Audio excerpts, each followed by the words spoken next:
বিসমিল্লাহির রহমানির রহিম। আমরা গত সেশনে একটা প্রশ্ন পড়েছিলাম। এখানে শায়েখদের মা হুকমু মুশাহাদাতিল মুবারায়াত ফি কুরাতিল কদম ওয়া গায়রিহা, এই ব্যাপারে কারো জানা আছে?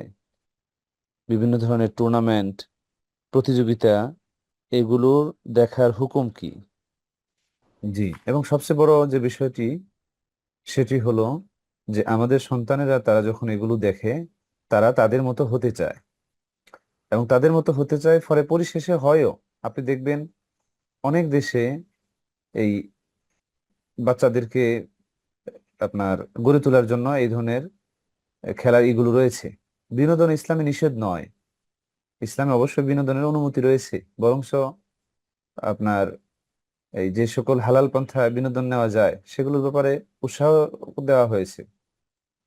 যদি যেমন আপনার এই নবী সাল্লাল্লাহু আলাইহি ওয়াসাল্লামের হাদিস রয়েছে যে আল মুমিনু কবিয়ুন ওয়া খায়রুন ওয়া হাব্বু ইলাল্লাহি মিনাল মুমিনিদ দাঈফ।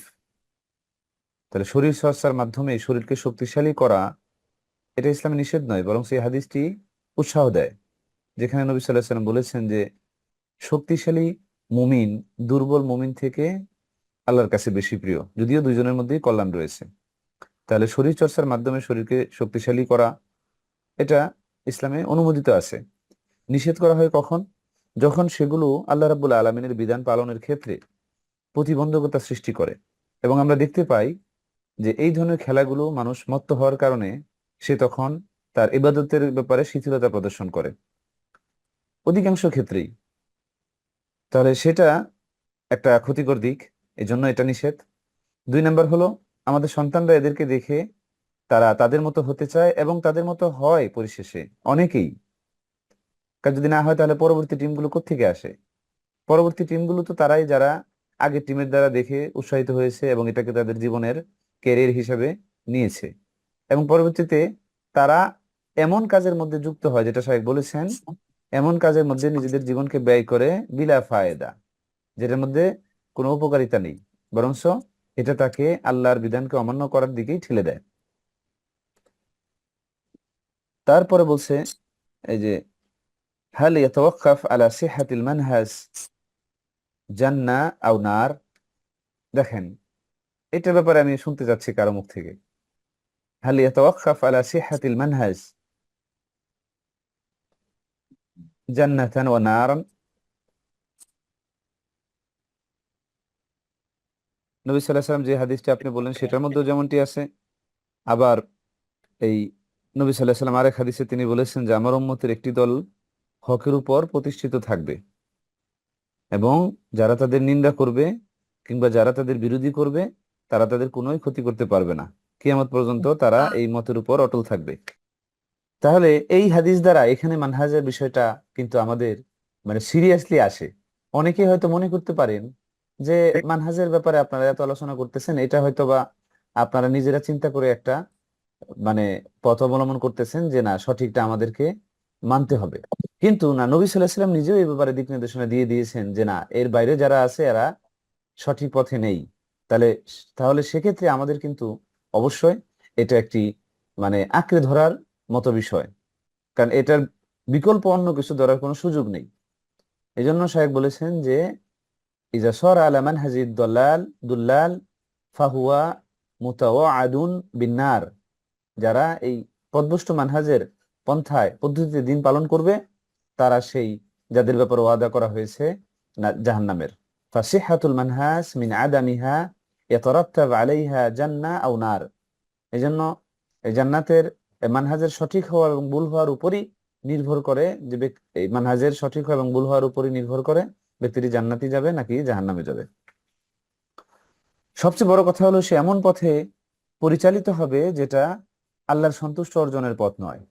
আল্লাহ তাআলা আমাদেরকে জান্নাত জাহান্নাম দিবেন, সেটা তো তিনি ওয়াদা করেছেন, কিন্তু তার থেকেও সবচেয়ে বড় কথা হলো আমরা যেন আমাদের মূল টার্গেট হয় এই দুনিয়াতে আমাদের আমল করার মাধ্যমে আল্লাহ রাব্বুল আলামিনের সন্তুষ্টি অর্জন করে নিয়ে আমরা দুনিয়া থেকে যেতে পারি।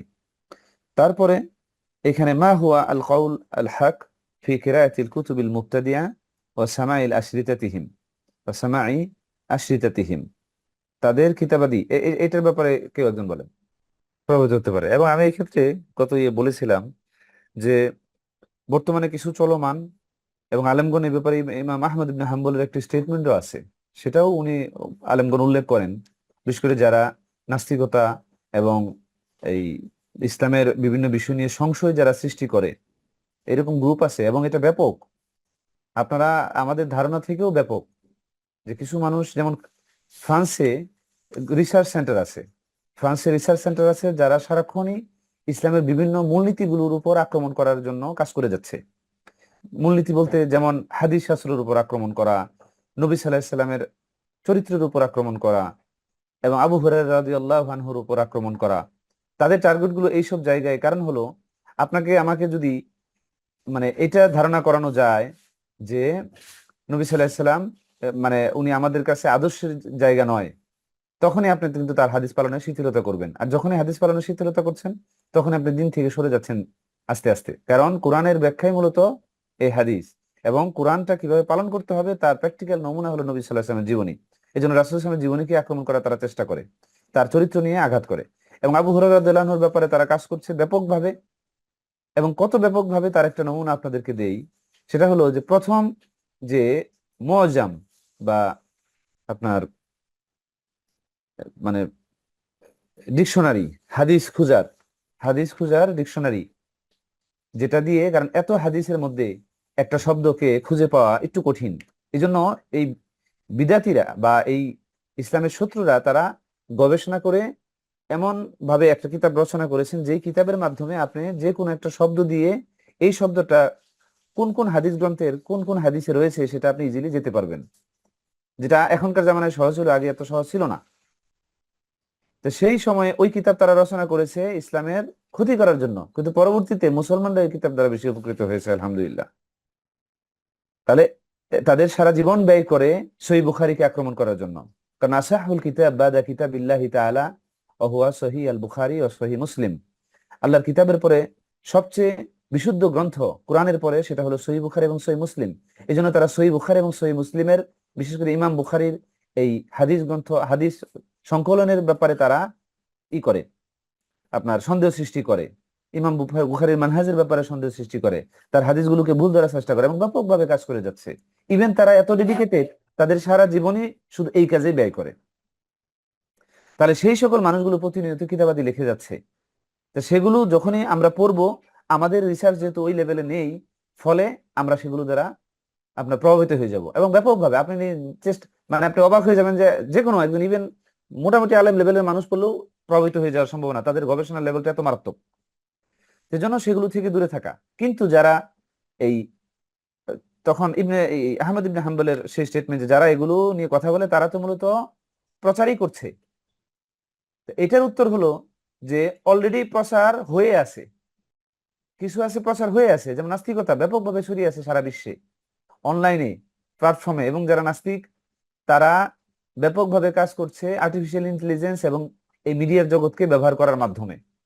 তো ফলে আমাদের সন্তানরা সেই সকল বিষয়ের মধ্যে ইতোমধ্যেই ডুবে আছে, অথবা সেগুলো কাছে যাওয়ার প্রতিনিয়ত সেগুলো সংস্পর্শে আসতেছে। তাহলে সেই সকল বিষয় থেকে সতর্ক করা আলেমদের এখন জরুরি হয়ে গেছে। ফলে কথা বলতে হবে। এবং কথা বলছেন কারা? যেমন আরব বিশ্বে অনেকেই কথা বলছেন, যেমন ডক্টর সামি আমেরি। আমি বলেছিলাম ওনার নাম প্রায়, ওনার নামই আমার মুখে আসে এই কারণে, কারণ ওনার ব্যাপারে আমাদের টিচার, আমাদের ইউনিভার্সিটির টিচার একজন বলেছেন যে আরব বিশ্বে বর্তমান সময়ে তুলনামূলক ধর্মতত্ত্ব এবং এই নাস্তিকতা এগুলো নিয়ে ভালো কাজ করছেন যিনি, তুলনামূলক ধর্মতত্ত্বের উপর সবচেয়ে ভালো জ্ঞান রাখেন যিনি, তখন তার নাম আছে ডক্টর সামি আমেরি। এই ব্যাপারে তার ডক্টরেট থিসিস আছে, আর তার হিউজ গবেষণা এবং ইসলামের সৌন্দর্য, নাস্তিকতা, সৃষ্টিকর্তা অস্তিত্বের ব্যাপারে তার বইগুলো এরকম লেভেলের বই, বিকল্প আর নাই, নো অল্টারনেটিভ। ওনাদের ওনাদের বইগুলোকে বলা হয় মানে মাসাদের, এমন সব কিতাব যেগুলো কোনো বিষয়, ওইসব বিষয়ে যখন মানুষ সমস্যায় পড়ে তখন তাদের কিতাবেই ফিরে যেতে হয়, এই মাসাদের টাইপের কিতাব। তো ওনার ওনার ওনার লেখাগুলো। আবার ডক্টর আব্দুল্লাহ উজাইরি উনি অবশ্যই ডক্টরেট করতেছেন। তারপরে আহমেদ বিন ইউসুফ সাইদ, তারপর সুলতান আল ওমাইরি, তারপরে আরো কিছু আলেম আছেন সৌদি আরবের এবং এই আপনার মরক্কো, মিশর, সিরিয়া, তারা বেশ কাজ করে যাচ্ছেন। হাইসাম তলাত, উনিও এই ব্যাপারে কাজ করে যাচ্ছেন। এই কিতাবগুলোর এখন ইংরেজিতে অনুবাদ হয়েছে এবং বাংলায় অনুবাদ হয়েছে। যেমন ডক্টর মানে আব্দুল আল উজাইরির বই, যেখানে তিনি এই রাসূলুল্লাহ সাল্লাল্লাহু আলাইহি ওয়াসাল্লামের ব্যাপারে যে সকল বিদ্যার্থীরা কথা বলে, বিদ্যার্থী এবং একই সাথে যারা ইসলামের শত্রু, যে নবী সাল্লাল্লাহু আলাইহি ওয়াসাল্লাম এর চরিত্র নিয়ে, তার বিভিন্ন বিষয় নিয়ে যারা সন্দেহ সৃষ্টি করে, ইভেন তাদের এই বিরোধিতা এত পর্যায়ে যে তারা তাদের লেখনীতে এটাও লেখে যে নবী সাল্লাল্লাহু আলাইহি ওয়াসাল্লাম নামে ইতিহাসে এমন কোনো ব্যক্তি ছিলেন না, নাউজুবিল্লাহ। তাহলে সেই সকল ব্যাপারেও গভীর রিসার্চের মাধ্যমে জবাব দিয়েছেন ডক্টর সামি আমিরি তার কিতাব বারাহিন উজুদিল্লাহ। এবং এই বইটির এই এই লেভেলের গবেষণার কারণে আলেমগণ এটার ব্যাপারে বলেছেন যে বর্তমান জামানায় বারাহিন নবুয়া, নবী সাল্লাল্লাহু আলাইহি ওয়াসাল্লামের অস্তিত্বের প্রমাণের ব্যাপারে যে সকল বই লেখা হয়েছে তার মধ্যে এটা বেস্ট বই। এবং এই কারণে ইংল্যান্ডের একটা রিসার্চ সেন্টার, যেটার নাম হলো সেপিয়েন্স ইনস্টিটিউট, তাদের ওয়েবসাইটে এই বইটি তারা ইংলিশে ট্রান্সলেট করে ফি দিয়ে দিয়েছে। সেপিয়েন্স ইনস্টিটিউট, আপনারা চাইলে সেটা পড়ে দেখতে পারেন। 800-900 পৃষ্ঠার বই, কিন্তু আপনি যতক্ষণ পড়বেন ততক্ষণ আপনার মনে হবে যে বইটা আরেকটু বড় হলে আরেকটু ভালো হতো, মানে এত রিসার্চ করা। আবার ডক্টর আব্দুল্লাহ উজাইরি, উনিও সেপিয়েন্স ইনস্টিটিউটে বর্তমানে ইংল্যান্ডে সম্ভবত ডক্টরেট করতেছেন, সৌদি আরবের স্কলার। উনিও উনার এই লেখনির মাধ্যমে প্রচন্ড পড়ুয়া মানুষেরা, এরা সমাজে এইসব বিষয় নিয়ে কাজ করছে, তাদের বই পুস্তক আপনারা পড়বেন। যদিও তাদের বই পুস্তকে যারা এই ব্যাপারে এইসব ব্যাপারে আপনার সন্দেহ সৃষ্টি করছে, তাদের সেই সন্দেহগুলো তুলে ধরা হয়েছে। এই জন্য নয় যে ছড়িয়ে দেওয়া, বরং এই জন্য যে সমাজে এগুলো অলরেডি বিরাজমান, ওনারা শুধু এগুলোর ব্যাপারে রদ করার জন্য লিখেছেন। উনার বই সুমুন নাহার, এটাও উনি, সুমন নাহার হলো আপনার সৃষ্টিকর্তার অস্তিত্বের ব্যাপারে লেখা, যেটা শরীয়তের দৃষ্টিকোণ থেকে এটা সবচেয়ে বেস্ট বই। কারণ এই ব্যাপারে অন্যান্য স্কলাররা যা লিখেছেন সেগুলো, যারা লেখেন তারা বেশিরভাগই জেনারেল শিক্ষিত মানুষ এবং শরীয়তের তেমন জ্ঞান নেই। কিন্তু আব্দুল্লাহ উজাইরি উনি শরীয়তের দৃষ্টিকোণ থেকে সৃষ্টিকর্তার অস্তিত্বের লজিক্যাল দিকগুলো তুলে ধরেছেন। যদিও এই ব্যাপারে আপনার আলেমগণ কাজ করেছেন, যেমন তাফসির সাদির লেখক আব্দুর রহমান সাদি, তিনিও এই ব্যাপারে তার বই আছে। মসজিদ নববীতে ফজর নামাজের পরে একবার দেখলাম এক স্কলার, সম্ভবত উনি মহসিন আল আব্বাদের ছেলে আব্দুর রাজ্জাক, উনি এটার ব্যাখ্যা করেছিলেন। তার মানে আলেমগণ এই ব্যাপারে তারা তাদের নজর যে মানে ছিল না এমনটি নয়, যে সৃষ্টিগত অস্তিত্বকে অস্বীকার করা, তারা এগুলো যুক্তির মাধ্যমে তারা উপস্থাপন করেছেন। তা আমরা সেই বইগুলো দেখতে পারি, সেগুলো ইংরেজিতে অনুবাদ রয়েছে। বলার উদ্দেশ্য হলো এখানে যারা অনেক ইংরেজি জানেন আলহামদুলিল্লাহ, যেহেতু বিদেশে আছেন, তারা এই বইগুলো পড়তে পারেন। এই জন্য মুক্তাদিনদের বই পড়ার জায়েজ নেই। শাইখ বলেছেন তাদের জন্য যারা এগুলো পড়ে কি, যে লিয়াজলিল ইখতিলাফ ফাকাত, শুধু এগুলো পড়ার জন্য পড়ে, অন্য কোনো কারণে না। কিন্তু লা লিয়াজলি রদ্দি ওয়া বায়ানি হালিহা, কিন্তু সেগুলোর ব্যাপারে রোধ করার জন্য নয়। তাহলে সেগুলো যারা করে মানে যা শুধু মানে লিতাসলিহা, মানে পড়বে কিন্তু বিনোদনের জন্য বা জাস্ট সময় কাটানোর জন্য, তাদের জন্য নিষেধ। কারণ এগুলো অন্তরের মধ্যে প্রভাবিত করে। এবং অনেক মানুষ আছে এগুলো পড়ার মাধ্যমে প্রভাবিত হয়ে তারা এটাও বলেছেন যে নাস্তিকদের বই অধিক বেশি যৌক্তিক, তাদের কথাগুলো বেশি লজিক্যাল মনে হয়। অসংখ্য মানুষ, অসংখ্য মানুষ মানে কিছু ভালো লেভেলের যারা প্রথম দিকে ভাবে ইসলাম পালন করেছে, তারাও এটা দ্বারা প্রভাবিত হয়েছে। এই জন্য সতর্ক থাকতে হবে। এরপরে আমাদের এর আগে আমরা যেহেতু এগুলো এটা জেনেছিলাম যে ফিরকা নাজিহা মানসুরা এরা কারা, এদের বৈশিষ্ট্যগুলো কি, সিফাতও জানতে হবে। আপনারা কিছু মানুষের আচরণ দেখলে সেটা বুঝতে পারবেন। এখানে প্রশ্ন বলা আছে, 49 নম্বর প্রশ্ন, মান হিয়া আল ফিরকা নাজিহা,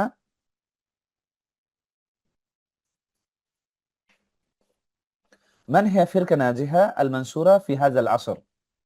শাইখকে প্রশ্ন করছেন একজন, যে এই জামানায় এই ফিরকা নাজিহা মানসুরা, এই বিজিত এবং সফল দল, এরা কারা? মা সিফাতুহা ও মা সিমাতুহা, বলছে এটার বৈশিষ্ট্য গুলো কি, তাদের সিফাত গুলো কি।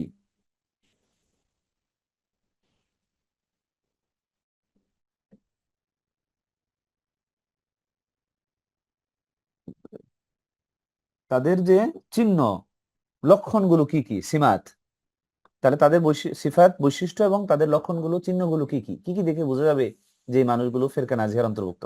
শাইখ বলছেন যে ফিরকা নাজিয়া আল মানসুরা ফি হাযাল আসর ওয়া ইলা কিয়াম الساعة هي التي قال رسول الله صلى الله عليه وسلم فيها لما سئل حين قال افترقت اليهود على 71 فرقة وافترقت النصارى على 72 فرقة ستفترق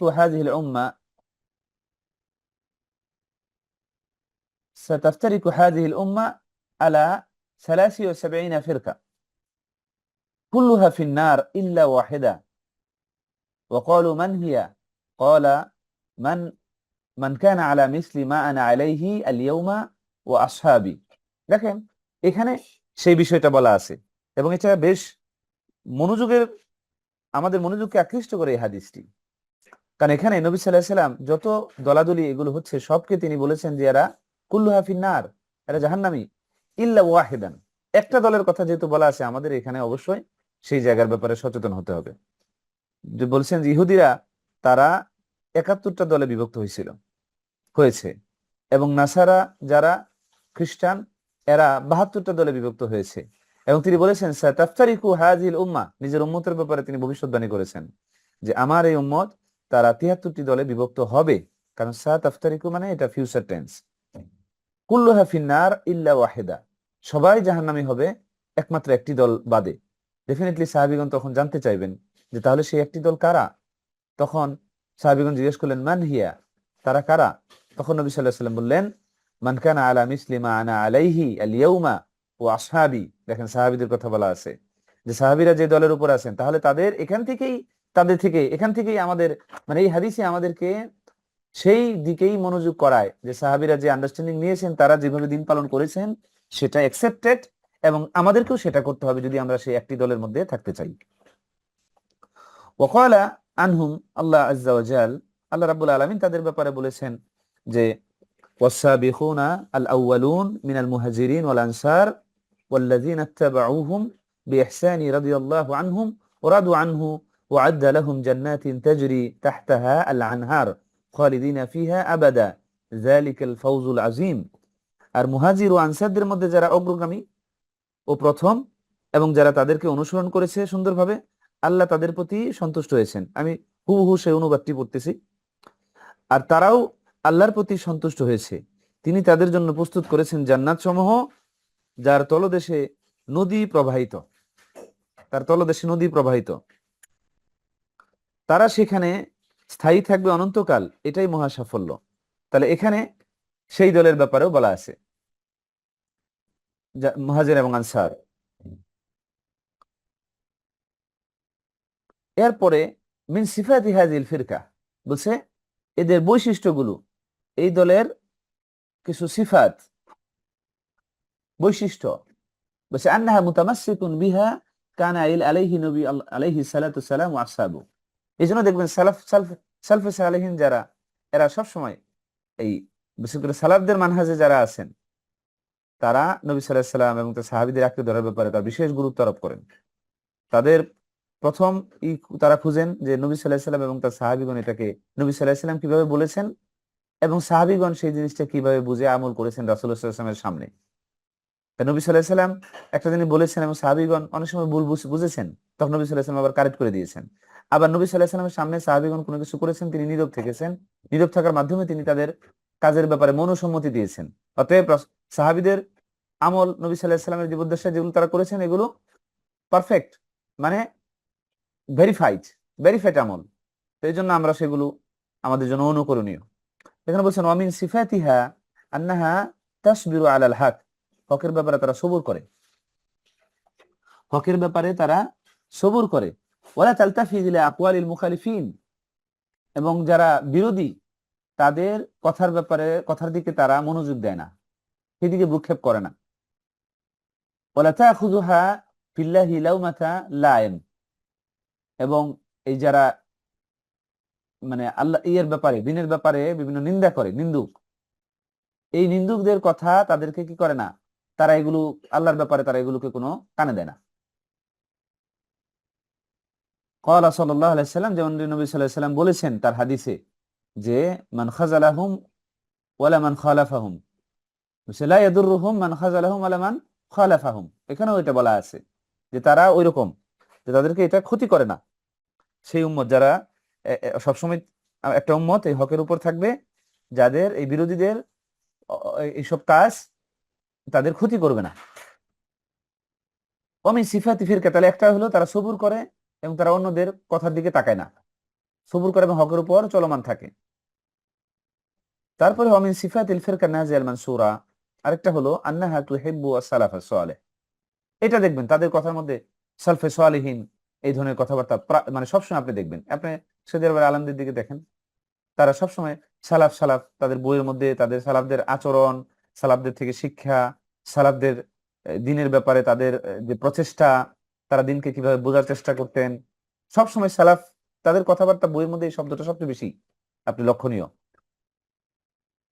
ওয়াতুসনি আলাইহিম, এবং তাদের ব্যাপারে তারা সবসময় প্রশংসা করে। ওয়াতাদউ লাহুম, অন্যকে তাদের দিকে ডাকে।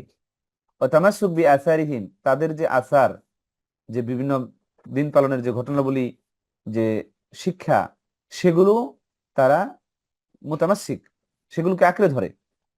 তাহলে এটা তাদের একটা বৈশিষ্ট্য, সালাফদের ভালোবাসে, তাদের প্রশংসা করে, তাদের দিকে মানুষকে ডাকে, এবং তাদের আসারগুলো, যাদের যে শিক্ষা, তাদের ঘটনাবলী, এগুলো তারা আঁকড়ে ধরে। ওমিন সিফাতিহিম আদামু তানাকুসুহুম আদামু তানাকুসিহিম লি আহাদি সালাফ, সালাফদেরকে তারা এই কটাক্ষ বা খাটো করে না, তাদের দুষ্টুটি অন্বেষণ করা, খাটো করা, এগুলো তারা করে না। ছিদ্রান্বেষণ অন্বেষণ যেটা, এটা তারা করে না। সাওয়ান সাহাবিয়া সাহাবি আও মিন বাদিহিম, সাহাবিরা অথবা তাদের পরে যারা আছেন। কিন্তু অন্যরা দেখবেন সাহাবিদের মধ্যে গ্রুপ করে ফেলে, কিন্তু না, আল্লাহ সাহাবি যারা আছেন তারা সবাই আমাদের অনুকরণীয়। এই জন্য তারা এক একটা তারকা স্বরূপ, তাদেরকে নবী সাল্লাল্লাহু আলাইহি সাল্লাম লা তাসুব্বু আসহাবি, তোমরা আমাদের সাহাবী, আমার সাহাবীকে গালি দিও না, তো এটা রাসূল সাল্লাল্লাহু আলাইহি ওয়াসাল্লাম নিষেধ করেছেন। এবং তাদের ব্যাপারে আল্লাহ রাব্বুল আলামিন খুশি হয়েছেন, এই ব্যাপারে আয়াত রয়েছে। ফলে সাহাবীদের এবং তাদের পরে যে, যেহেতু নবী সাল্লাল্লাহু আলাইহি ওয়াসাল্লাম বলেছেন আমার জামানা এবং এরপর উত্তম জামানা, সাহাবীদের তারপর উত্তম জামানা, তিনটা কুরুনের কথা তিনি বলেছেন। ফলে পরবর্তী কুরুনরাও আমাদের অনুকরণীয়। ওমিন আলামাতিল ফিরকা আল মুনহারিফা, তাহলে আমাদের সিফাতগুলো আমরা দেখলাম, একটা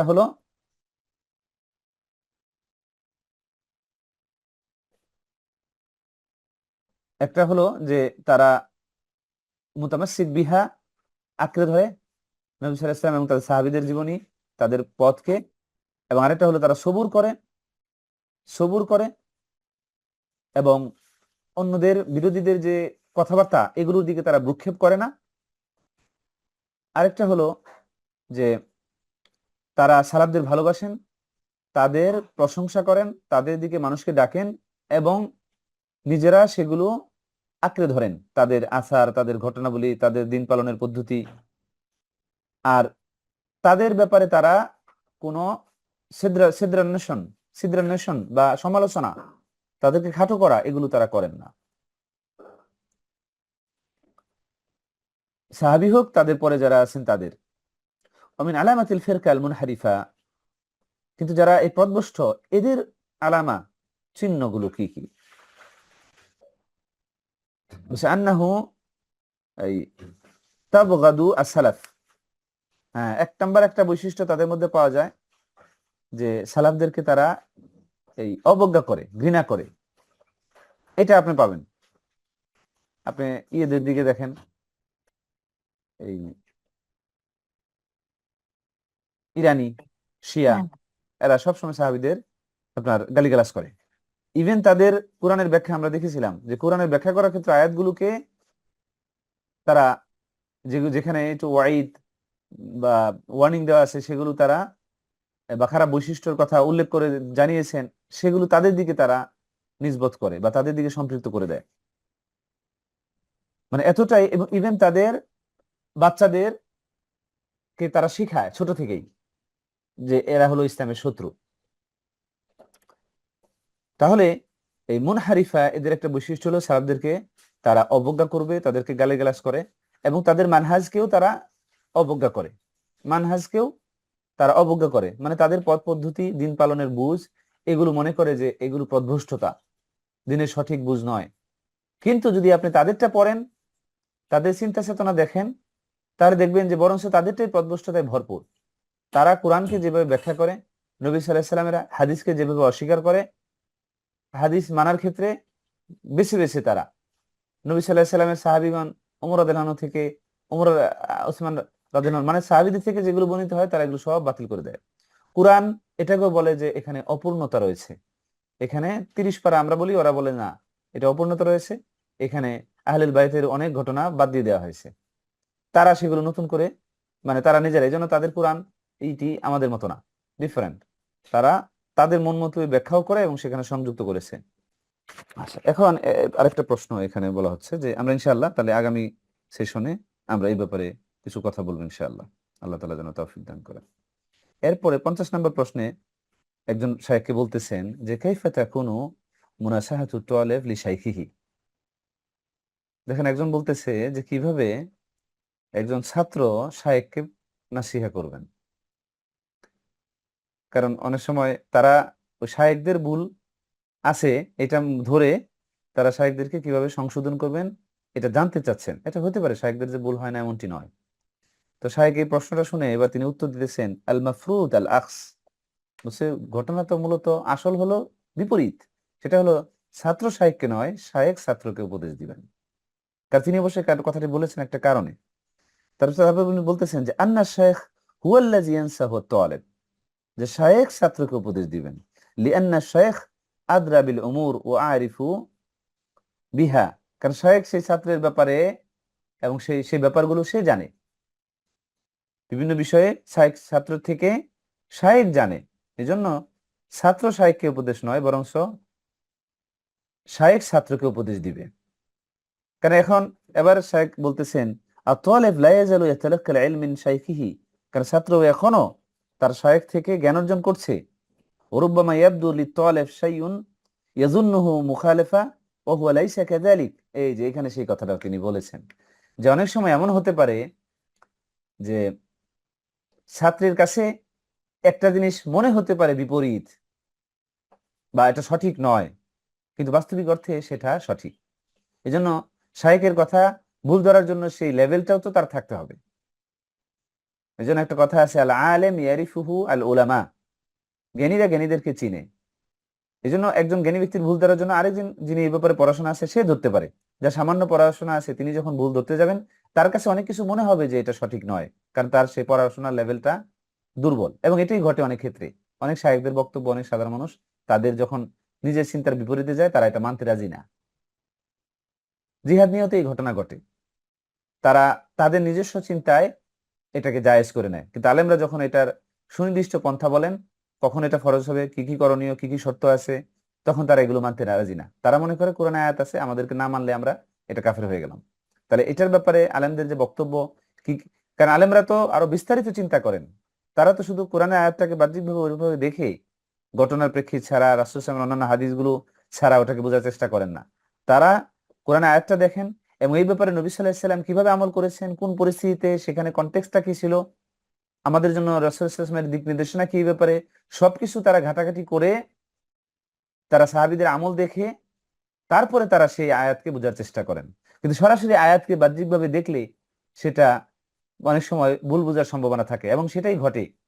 অনেক ছাত্ররা তারা শুধু কোরআনের সেই আয়াতটি বাহ্যিকভাবে পড়ে তারা মনে করে যে করার কোনো পরিস্থিতি, কোনো কিছু বিচার বিশ্লেষণ না করে, কোরআনের আয়াত বোঝার যে আমাদের যে সিস্টেম সেগুলো ফলো না করে সরাসরি তারা ওটাকে আমল করতে চায় এবং তারা ভুলে পতিত হয়। বাংলাদেশেও প্রচুর হয় এইভাবে। এই জন্য শাইখ বলতেছেন যে ছাত্রের কাছে অনেক সময় ভুল প্রমাণিত হতে পারে, ভুল মনে হতে পারে, কিন্তু ছাত্র সেটা, এটা বাস্তবে সেটা নাও হতে পারে। এই জন্য বলছে ফাল ওয়াজিব ইযা আশকারা আলা তালিব শাইউন আয়াসালা শাইখাহু বিআদাব। এই জন্য ওয়াজিব হলো যে ছাত্রের কাছে কোনো জিনিস যদি সমস্যা মনে হয় তখন সে শাইখকে আদবের সাথে সেটা জিজ্ঞেস করবে, আদবের সাথে সেটা জিজ্ঞেস করবে। আপনারা যদি আদবের কথাটা যেহেতু আসলো, আমার মনে হয়, আমি জানি না যে মানে অন্তত ইংরেজি ভাষা বাংলা ভাষায় যতটুকু দেখেছি যে ছাত্র শিক্ষকের আদব কায়দা জ্ঞান অর্জনের ক্ষেত্রে এত লেখালেখি অন্য কোনো, মানে এই দুই অন্তত বাংলা এবং ইংরেজিতে এত হয়েছে কিনা যত না আরবিতে হয়েছে। ছাত্র কিভাবে জ্ঞান অর্জন করবে, শিক্ষক কিভাবে ছাত্রের সাথে জ্ঞান দেওয়ার ক্ষেত্রে তিনি আদব কায়দা মেনটেন করবেন। এই ব্যাপারে বই আছে তাজকিরাতুস সামি, এই ব্যাপারে একটা বই আছে যেখানে ছাত্রের আদব কি, জ্ঞান অর্জনের ক্ষেত্রে শিক্ষকের আদব কি, ব্যাপক একটা পুরা বই এই ব্যাপারে আলোচনা। খতিবুল বাগদাদি মুহাদ্দিস, তিনি তার কিতাবাদিতে এই ব্যাপারে লিখেছেন, আল মুহাদ্দিস আল আল ফাসিল এই নামে। এবং আরো অসংখ্য মানে মুহাদ্দিসিনগণ তাদের হাদিসের কিতাব, হাদিস সংক্রান্ত কিতাবাদিতে তারা এই ছাত্রের আদব কায়দা, কিভাবে প্রশ্ন করবে, ছাত্রের শিক্ষকের সামনে কিভাবে বসবে, শিক্ষক থেকে কিভাবে অনুমতি নিয়ে দর্শ থেকে চলে যাবে, শায়েক কিভাবে বসবেন, শায়েক ছাত্রের ব্যাপারে তার কি চিন্তা থাকবে, ছাত্র প্রশ্ন করলে সেটা কিভাবে উত্তর দিবেন, ব্যাপক আলোচনা। এই জন্য সেই আদবগুলো আমাদের শিখতে হবে। অনেক স্কলাররা এটাও বলেছেন যে তাআল্লামতুল আদব ক্বাবলাল ইলম, আমরা আদব কায়দা আগে শিখছি জ্ঞান অর্জন করার আগে। তাহলে জ্ঞান অর্জন হলো এই আদব কায়দা, জ্ঞানকে এটা আঁকড়ে রাখে, ধরে রাখে। যার আদব কায়দা নাই তার সেই জ্ঞান মানুষের উপকার লাগে না, কারণ এটা দ্বারা সে ভুলভাবে মানুষকে দাওয়াত দেয় আদবের সাথে না, ফলে মানুষ এই ইলম নিতে চায় না তার কাছ থেকে। আর মুআদ্দাব যে আদব কায়দা সম্পূর্ণ, তার অল্প ইলমও মানুষকে আকৃষ্ট করে। এজন্য শায়েখ আদবের সাথে প্রশ্ন করার কথা বলেছেন। আমরা আরবিতে, বিশেষ করে মসজিদ নববীতে ছাত্ররা যখন শায়েখদেরকে প্রশ্ন করে তখন তিনি অত্যন্ত শ্রদ্ধার সাথে তার প্রশংসা করে, এবং শায়েখ যদি কোনো ভুলও করে থাকেন সেক্ষেত্রেও খুবই মার্জনীয়, মানে সুন্দরভাবে আঘাত করে নয়, অন্যভাবে প্রশ্ন করে এটা বোঝার চেষ্টা করে। সরাসরি তাকে বলে না যে শায়েখ আপনি যে এই ভুলটা করলেন, অথবা এই ভুল ধারা করে তাদের পরিণতি কি বা তাদের কি করণীয়, এরকম ভাবে না। ফলে প্রশ্ন খালি করলেই হয় না, প্রশ্নের মধ্যে যেন আদব কায়দা থাকে। এরপরে শায়েখ এটাও বলেছেন যে শায়েখদের যে ভুল হয় না এমনটি নয়। আম্মা ইন কানা আশ-শাইখ দাল্লান আও মুখালিফান ফালা ইয়াজুজ তাতাল তাতালমিজা আলাইহি। তালমাজা আলাইহি মানে হলো তার শিষ্যত্ব গ্রহণ করা। তাতালমিজা আলাইহি মানে বলছে যে শায়েখ যদি হয় পথভ্রষ্ট, এই যে এখানে গত সপ্তাহে আমাদের আলোচনার বিষয়টা এখানে আসছে, বলছে শায়েখ যদি হয় পথভ্রষ্ট অথবা আহলে সুন্নাহ জামাতের মুখালিফ, বিরোধী, ফালা ইয়াজুজ আই তাতালমিজা আলাইহি, তাহলে তার এই ছাত্রত্ব গ্রহণ করা, তার কাছে জ্ঞান অর্জন করা এটা উচিত না, জায়েজ না। দেখেন এখানে বলা আছে, শেখ ফৌজান হাফিজুল্লাহ তিনি বলেছেন বিদ্যার্থী যারা আছে সালাফদের মানহাজের বিরোধী, পথভ্রষ্ট, এদের থেকে জ্ঞান অর্জন করা যাবে না, তাদের ছাত্রত্ব গ্রহণ করা যাবে না, মানে তাদের কাছে যাওয়া যাবে না। ওয়া আম্মা ইন কানা শাইখ মুলাজিমান লিল হক, কিন্তু যদি সে হকের পথে থাকে, ওয়ালাকিন ওয়াকা মিনহু শাইউন মিনাল আখতা, কিন্তু হকের পথে থাকা অবস্থায় মানুষের ভুল হয়, হকের পথে থাকা অবস্থায় মানুষের ভুল হয়, ফাআলাইকা আন তুনাসিহাহু বিতরিকিস সুয়াল, তখন তাকে যদি আপনি উপদেশ দিতে চান সেই শায়েখকে, যে হকের মধ্যে মুলাজিম লেগে আছে কিন্তু হঠাৎ করে তার দ্বারা কোনো একটা ভুল হয়েছে, তখন সেই ছাত্র যদি শায়েখকে উপদেশ দিতে চায় তখন সে কিভাবে প্রশ্ন করার মাধ্যমে দিবে। কি প্রশ্ন? একটা নমুনা এখানে দেওয়া আছে। মাসালান তাকুল, উদাহরণস্বরূপ যেমন আপনি বলতে পারেন ইয়া শাইখ অথবা ইয়া ফদিলাতু শাইখ মা হুকমু মান ফাআলা কাযা, বলছে যে এরকম করে তার হুকুমটা কি। তাকে আমি সরাসরি আঘাত করলাম না, কিন্তু আমি জানতে চাইলাম। ফলে শায়েখ নিজেও যদি এই ব্যাপারে মানে পতিত হয়ে থাকেন তখন তিনি নিজেও আবার সতর্ক হয়ে গেলেন তার উত্তরের মাধ্যমেই। এতে কি হলো? ফাহুয়া ইয়াতানাব্বাহ, সে নিজেও সতর্ক হলো সেই শায়েখ, ওয়া ইয়াহসুলুল মাকসুদ ইনশাআল্লাহ, এবং যে উদ্দেশ্য যে শায়েখকে উপদেশ দেওয়া সেটাও অর্জিত হয়ে গেল, কিন্তু তাকে আঘাত করা হলো না, তাকে অন্যের সামনে বিব্রত করা হলো না। এজন্য অন্যের ভুল সংশোধন করার ক্ষেত্রে যে উসলুব আলেমদের, এটা আমাদের ফলো করতে হবে। এবং এই ব্যাপারে একটা ভালো বই আছে যেটা আমি প্রায়ই বলি, যেমন সলে আল মুনাজ্জিদ, ইসলাম QA.info, এই ওয়েবসাইটের যিনি সুপারভাইজার এবং আলেম, অসংখ্য বইয়ের লেখক, তার একটি বই আছে যে নবী সাল্লাল্লাহু আলাইহি সাল্লাম কিভাবে অন্যের ভুল সংশোধন করতেন। বইটি ইংরেজিতেও রয়েছে, বাংলাতেও আছে, এবং আরবিতে এটার মূল বই। আপনারা islamhouse.com এই ওয়েবসাইটেও এটা পেয়ে যাবেন, বা ইন্টারনেটে সার্চ দিলেই যে নবী সাল্লাল্লাহু আলাইহি সাল্লামের ভুল সংশোধনের পদ্ধতি, আপনারা দেখবেন যে অসংখ্য জায়গায় তিনি ভুল সংশোধন করেছেন এমন ভাবে, কারণ সবাইকে ভুল সংশোধন করলে সবাই অ্যাকসেপ্ট করে না। ভুল সংশোধন করার উত্তম পন্থা যারা অবলম্বন করে তাদেরটাই মানুষ অ্যাকসেপ্ট করে, এবং এটাই সমাজে ঘটছে। কারণ অনেকে মনে করে যে এত ওকে ওকে ভুল ধরাই দিলাম, ও আমার কথা শুনছে না কেন? কারণ আমি যে পদ্ধতির মাধ্যমে তাকে ভুল সংশোধন করতে চাচ্ছি সেটা হিতে বিপরীত হয়, তাকে আরো আমার ওই ওই কাজের বিরুদ্ধে আরো আরো উগ্র করে তোলে। কারণ আমার বিরোধিতা করাই যেন তখন তার মানে একটা দৃঢ় ধারণা হয়ে যায় যে না, সে যেভাবে আমাকে বলছে আমি যা করতেছি এটা আরো বাড়ায় করবো, কারণ সুন্দরভাবে সে নাসিহাটা দেয়নি। আর নবী সাল্লাল্লাহু আলাইহি সাল্লাম দেখেন তিনি মানুষের ভুল সংশোধন করতেন কিভাবে। ফর এক্সাম্পল, রাসূল সাল্লাল্লাহু ওই যে সাহাবী তিনি মসজিদ নববীতে এই আপনার এই প্রস্রাব করতেছিলেন, তখন অন্য সাহাবী তাকে প্রায় মারতে যায়। আপনি চিন্তা করেন এখনকার জামানায় যে মসজিদ নববীতে এই কাজ কেউ করতে যায়, আমার তো মনে হয় সৌদি সরকার পুলিশ জন 1 মিনিট দেরি করবে না, তারে ধরে জেলখানায় নিয়ে যাবে। আর নবী সাল্লাল্লাহু আলাইহি সাল্লাম সাহাবীগণ তাকে প্রায় মারতে যায়, একই অবস্থা। রাসূল সাল্লাল্লাহু আলাইহি সাল্লাম তাদেরকে বাধা দিলেন, বলেন যে না, সে যে এই কাজ করতেছে এটা তাকে আগে করতে দাও। চিন্তা করেন এখন কি কেউ করতে দিবে নাকি মাঝপথে বাধা দিবে? নবী সাল্লাল্লাহু আলাইহি সাল্লাম মাঝপথে বাধা দেয়নি। তো যখন সে এই কাজটা শেষ করছে, আপনি চিন্তা করেন মসজিদ নববীর মত জায়গায় এই কাজ করতেছে, রাসূল সাল্লাল্লাহু আলাইহি সাল্লাম তাকে বাধা দেয়নি, বলছে ঠিক আছে। সে কারণ বাধা দিলে, প্রস্রাব করা অবস্থায় বাধা দেয়, এটা একজন থামাই দেওয়া, এটা তার শরীরের জন্য ক্ষতি। তাহলে রাসূল সাল্লাল্লাহু আলাইহি সাল্লাম তিনি দয়ালু, তিনি কি করলেন? বাধা দেননি।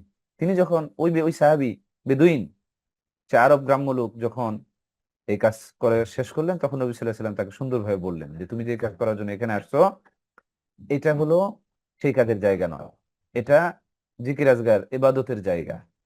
তখন সেই সাহাবী তিনি বললেন যে এই উত্তম ব্যবহারে আমি ইসলাম গ্রহণ করেছি, ইসলাম ধর্ম গ্রহণ করেছি।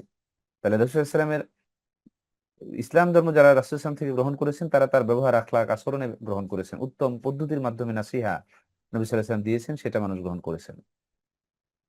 আবার এক সাহাবী তিনি ভরা মজলিসে এসে বললেন, ইয়া রাসূলুল্লাহ, আপনি আমাকে জেনার অনুমতি দিন। চিন্তা করেন এখনকার জামানায় কোনো আলেম কেউ যদি এসে এটা বলে, কোনো যুবক, তাকে কি বলা হবে? সাথে সাথে তাকে তো ভৎসনা করা হবে সেকেন্ডের ভিতরে। অথচ নবী সাল্লাল্লাহু আলাইহি সাল্লাম তার অবস্থা দেখে আগে তাকে পর্যবেক্ষণ করলেন, তার সাইকোলজিক্যাল স্টেট। এই জন্য একটা বই দেখি মানুষ লিখতেছে যে ওটা যদিও সেলফ হেল্প বই, ইমোশনাল ইন্টেলিজেন্স এই নামে সেলফ হেল্প বই আছে, একটা না দুইটা, 1 and 2.0 ভার্সন। তো অনেক মুসলিমরা আবার emotional intelligence of the prophet এই নামেও আবার তারা নবী সাল্লাল্লাহু আলাইহি সাল্লাম তিনি মানুষের ইমোশনকে বুঝে যেভাবে তিনি কাজ করেছেন বা মুআমালাত করেছেন, সেটার আলোকে তারা লিখেছেন। তো এই ধরনের বইগুলো আপনারা দেখতে পারেন, সেখানে অনেক ঘটনা হয়তো আপনি পেয়ে যাবেন, যেমনটি আমি বললাম। রাসূল সাল্লাল্লাহু আলাইহি ওয়াসাল্লাম সেই সাহাবী যিনি এই ভরা মজলিসে জেনার কথা পারমিশন চাইতেছেন, অন্য সাহাবীরা প্রায় মারতে যায়, কারণ এত ডেঞ্জারাস একটি পাপের সে কিভাবে অনুমতি চায়? অথচ নবী সাল্লাল্লাহু আলাইহি ওয়াসাল্লাম দেখেন তা বোঝার চেষ্টা করেন যে যেই যুবক এই ভরা মজলিসে এরকম একটি কথা বলতে পারে, তার মানে হলো তার এই বিষয়ের আন্ডারস্ট্যান্ডিংটাও ভালো নেই এবং সে স্বাভাবিক মস্তিষ্কে নেই। তখন রাসূল ইসলাম আস্তে আস্তে তাকে বোঝানোর চেষ্টা করলেন সুন্দরভাবে যে তুমি যে কাজ করতে আসছো, এটা কি তোমার এই মানে খালার সাথে কেউ যদি চায়, তোমার বোনের সাথে কেউ এটাকে তোমার কেমন লাগবে? তখন সে আস্তে আস্তে বুঝতে বুঝতে শুরু করলেন এবং বললেন যে এরপরে এর থেকে বড় ঘৃণ্য কোনো পাপ আমার কাছে মনে হতো না। তাহলে দেখেন, সুন্দর আখলাকের মাধ্যমে উপদেশ মানুষ গ্রহণ করে এবং ফিরে আসে। অসংখ্য জায়গায় রাসূল সাল্লাল্লাহু আলাইহি ওয়াসাল্লাম সরাসরি প্রতিশোধ নিতেন না। একবার এক বেদুইন তার এসে গলার মধ্যে একটা কিছু দিয়ে মানে খুব জোরে টান দিছে, নবী সাল্লাল্লাহু আলাইহি ওয়াসাল্লামের গলায় প্রায় দাগ হয়ে গেছে। বলতেছে, ইয়া মুহাম্মদ, তোমাকে আল্লাহ যেগুলো দিয়েছেন এখানে বাইতুল মালে, এখান থেকে আমাকে দাও। নবী সাল্লাল্লাহু আলাইহি ওয়াসাল্লাম পিছন দিকে ঘুরে মুস্কি হাসি দিয়ে বলছে যে ঠিক আছে। অন্য সাহাবীকে নির্দেশ দিচ্ছেন যে ওকে কিছু বাইতুল মাল থেকে কিছু দিয়ে দাও। অথচ আমরা হলে আমরা তো প্রথমে আগে কিছু পানিশমেন্ট দিয়ে তারপরে না সে কি চাইতেছে এটা দেখতাম, আদৌ দেখতাম কিনা সেটাও একটা বিষয়। তাহলে আমাদের সেই উত্তম আখলাকের সেই জায়গাটা, আমরা ইসলামে সবকিছু নিতেছি, আমি নিজে সহ আমার নিজেকে বলতেছি, আমরা সবকিছু নিতেছি, ইবাদত অন্যান্য বিষয়গুলোর ব্যাপারে আমরা অনেক সিনসিয়ার, কিন্তু আখলাকের ব্যাপারে আমরা কি অতটুকু সিনসিয়ার? অথচ নবী সাল্লাল্লাহু আলাইহি সাল্লাম বলেছেন যে আমাকে তো প্রেরণ করা হয়েছে উত্তম আখলাকের পূর্ণতা দেওয়ার জন্য। তাহলে আর দিনুল মুআমালা, আখলাকটা এটা দিন। তাহলে এই জন্য আসকালু শাই ফিল মিজান, মিজানের পাল্লায় সবচেয়ে ভারী হবে যে আমলটি, সেটা হলো উত্তম আখলাক। তো এটা আমরা কতটুকু, আমরা এই ব্যাপারে কতটুকু সিনসিয়ার, নিজেদেরকে আমরা প্রশ্ন করি। আমরা কি মানুষের ব্যাপারে অতটুকু সদয় যেমনটি নবী সাল্লাল্লাহু আলাইহি সাল্লাম আমাদেরকে হতে বলেছেন? আমরা কি মানুষকে এই ছোট অল্পতেই ছাড় দেই, নাকি আঁকড়ে ধরি, নাকি তাকে যখনই সুযোগ পাই দুর্বলতা সেটাকে আঘাত করি, নাকি আমরা সেই শীতলতা প্রদর্শন করি যেটা আমাদেরকে নবী সাল্লাল্লাহু আলাইহি সাল্লাম শিক্ষা দিয়েছেন? তাহলে সেই জায়গাগুলো যত আমরা উত্তম আখলাক অবলম্বন করব। এবং উত্তম আখলাকটা আসলে বই পড়া যত না হয় মানুষের সহচর্যের মাধ্যমে তার চেয়ে বেশি হয়। বই পড়ে উত্তম আখলাকের থেকেও যারা উত্তম আখলাকদারী তাদের সাথে মিশলে কথা বললে এটা আমাদের বেশি প্রভাবিত করে। এই জন্য তৎকালীন জামানায় ছাত্র উত্তম আখলাকের যেহেতু তার সহচর্য শিক্ষক উত্তম আখলাকের, তার সহচর্য ছাত্ররাও সেটাকে ফলো করতেন ব্যাপকভাবে, যেহেতু তারা সারাক্ষণ শাইখকে যেটা তিনি বলতেন সেটার উপর মুলাজেম লেগে থাকার ব্যাপারে দেখেছেন।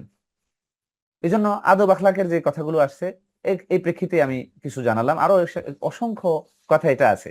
কোনোদিন যদি সুযোগ হয়, আমি জানি না আমাদের এই বইয়ের পরবর্তী কোনো বই আমরা এই সেশনে পড়বো কিনা, এরকম বই আছে, আমরা এরকম একটা বইও আমরা পড়তে পারি আরবি থেকে বাংলায়, কারণ এটা দরকার। যেহেতু আমরা জ্ঞানার্জনের পথে যাত্রা করছি, সেখানে আদব কায়দা গুলো কি, এবং এটা ব্যাপকভাবে দরকার। আমি বইটা দেখেছি যে এটা অন্যতম একটি বই যেটা আমাদের পড়া দরকার। ফলে মদিনা ইউনিভার্সিটি এই তাজকিরাতুস সামে লিআদাবিল মুতাআল্লিম ওয়াল আলিম এই বইটার আমাদের মুকাররার করেছেন, মানে পাঠ্য বই করেছেন মদিনা ইউনিভার্সিটিতে। কারণ এটা গুরুত্বের কারণে যে একজন ছাত্র যেন জানে যে তার কি কি আদব আখলাক মেনটেন করা উচিত এই জ্ঞানার্জনের যাত্রায়, এবং তার নিজের উপর আদব গুলো কি কি, শিক্ষকের সাথে তার আদব গুলো কি কি, দর্শের সাথে তার আদব গুলো কি কি, সবকিছু ওখানে আছে। একজন ছাত্রের আখলাকি দিক, তার আকীদাগত দিক, তারপরে তার এই দৈনন্দিন যে কাজকর্মগুলো, পড়াশোনা কিভাবে করা উচিত, সবকিছু সেখানে বলা আছে। তো ওই ধরনের একটি বইও আমি মনে করি আমাদের পড়া উচিত। হকের উপর আঁকড়ে থাকা কঠিন, ফলে মানুষকে এটা আকৃষ্ট করে কম। আর বিদআত যেটা নিজেদের হাওয়ার উপর ভিত্তি করে গঠিত, সেটা পালন করার ক্ষেত্রে মানুষ আকৃষ্ট হয় বেশি, কারণ এটা তো সহজ। এমনও দেখা গেছে মসজিদ নববীতে একজন মানুষ তার সামনে, অথচ এই জামানায় তিনি ওই বিষয়ে সবচেয়ে এক্সপার্ট ব্যক্তি, শেখ মুসাইদ তাইয়ার, যিনি মানে উলুমুল কোরআন এবং এর এর শাখা প্রশাখার ব্যাপারে ভালো জ্ঞান রাখেন, এই জামানায় সবচেয়ে ভালো জ্ঞান রাখেন উনি, এটা বললেও ভুল হবে না। সেই শাইখের দর্শে মসজিদ নববীতে ভিডিওতে দেখা যায় যে উনি লেকচার দিচ্ছেন, উনার সামনে মাত্র একজন, অথচ ওই ভিডিও পরবর্তীতে মানে লক্ষ লক্ষ মানুষ দেখছে ইউটিউবে। তাহলে দেখেন আল্লাহ বারাকা কিভাবে দেবেন আল্লাহ জানেন। এই জন্য ওই একজন আছে এটা কোনো সমস্যা না, হকপন্থী মানুষ সংখ্যায় কম, কারণ এটা আঁকড়ে ধরা কঠিন, পালন করা কঠিন। আচ্ছা, আমরা এখানে থেমে যাই নাকি আরেকটা প্রশ্ন করবো? আমাদের কি সুযোগ আছে? সালাফগণ দেখেন, যেমন এক জায়গায় আছে যে একজন উনি মানে 1000 বার পড়েছেন, এবং এই সংখ্যাটাই বেশি। অধিকাংশ কিতাবাদি তারা এত বেশিরভাগ পড়তেন যে তাদের ওই কিতাবের নাম তাদের সাথে সম্পৃক্ত হয়ে যেত, তাদের নামের সাথে, কারণ উনি ওই কিতাবটা এত বেশিবার পড়েছেন। সেই জন্য আমরা বরঞ্চ এটা একটা ধোঁকা, অনেক সময় আমরা একটা বই পুরাটা পড়ি, পড়ার পরে আমাদের মনে হয় যে আমরা সেই বইয়ের সবকিছু আমাদের নখদর্পণে চলে আসছে, কিন্তু বাস্তবিক ভাবে একটা বই যখন একজন মানুষ একবার পড়ে, তার মাত্র 10% সে এটা বুঝতে পারে। যতই আপনি পড়বেন দেখবেন আপনার কাছে ওই বইয়ের আন্ডারস্ট্যান্ডিং দ্বিতীয়বার পড়লে আর একটু নতুন মনে হবে। তো ফলে আমাদের যেন সেই জায়গাগুলো আমরা সবসময় খেয়াল রাখি, যে বই শেষ করার থেকেও আমাদের কাছে জরুরি হলো যা আমরা পড়ছি আমরা যেন সেটা আমাদের আন্ডারস্ট্যান্ডিং হয়, আমরা যেটা সেটা মনে রাখতে পারি। Subscribe to our YouTube channel, Know Tawhid First, and press the bell icon to get new video notifications.